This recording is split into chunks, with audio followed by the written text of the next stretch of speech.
So you're ready to make that home purchase and you've got some cash. You may be wondering how to optimize this opportunity for your down payment. Should I put more down or save the cash for other purposes? Exactly how much is the right amount for my down payment? Let's take a look.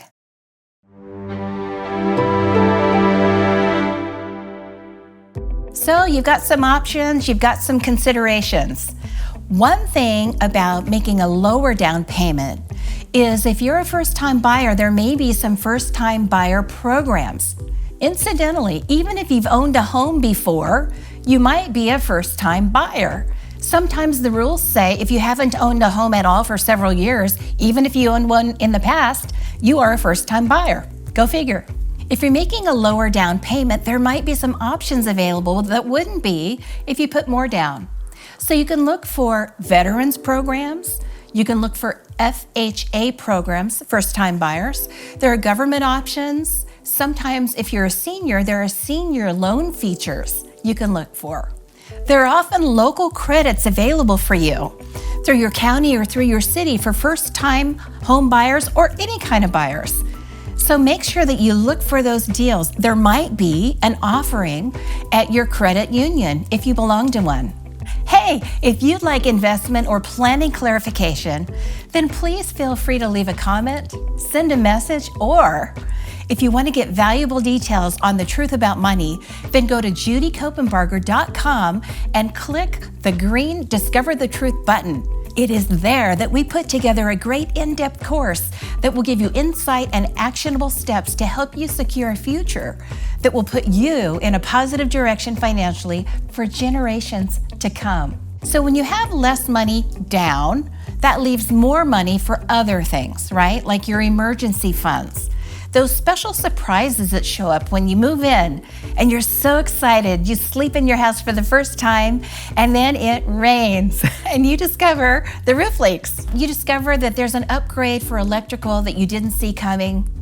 Maybe you need to replace that garbage disposal. You didn't check that. And of course, window coverings and shower curtains and all those things. It's like, oh, I never thought about those things. Less down payment means more extra cash for those things to make life convenient and comfortable the moment you move in. Less money down also leaves more money for your long-term savings and your mid-range goals. Those mid-range goals are those events that are going to happen in your life 3 to 5 years from now. Between now and 5 years from now, will you be replacing a car, celebrating a special occasion, or traveling? Is there tuition in your future? Will you be moving again? What funds will you need to have available within that 5-year time frame for other purchases or other goals? What would be the value of having that extra cash that you didn't use for that down payment if you had that working for you in your business or in your investments? So those long-term goals, could this cash, the extra cash you didn't put down, could it be accumulating more for your retirement? How many years is that goal for you? And what would be the value to you of having your money working in all those years to come?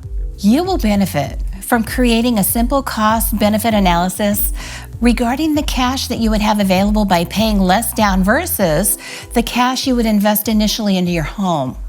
So take the time to objectively look at both sides of the coin before you decide.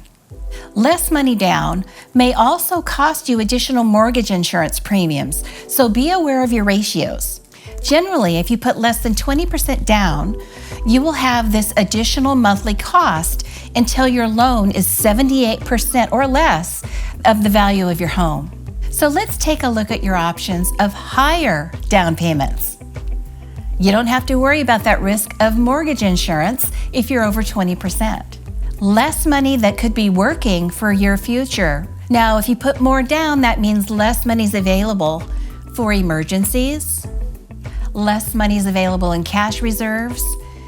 If you have liquidity in your investments, however, and adequate cash flows, this is not going to be a risk for you. Perhaps in your household you have 2 or more stable incomes. Good for you. You're probably not at risk for having a financial disaster take you by surprise. Another advantage to putting more money down initially as a down payment is you're lowering your loan to value. So when you have a lower loan to value, it makes you appear less risky to lenders and those mortgage providers that are measuring your risk. You're going to get better interest rates. And this might be also the best overall plan for a home that you intend to stay in. Less interest for 20 years, 25 years, 30 years. You might even be able to pay the mortgage off early in those later years, and that's a great deal. When you're gathering advice, please consider the source of the advice. The lender, the mortgage providers, bankers, realtors that you're working with, all of these people have an interest in your decision. It's a financial interest.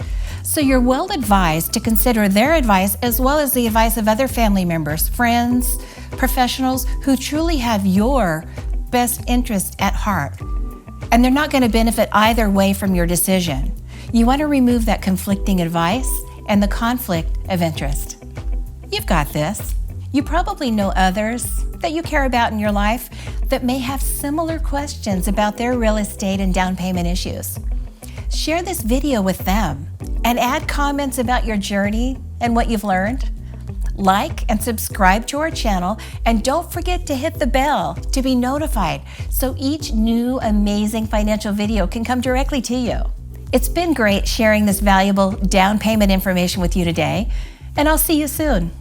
I'm Judy Copenbarger. God bless.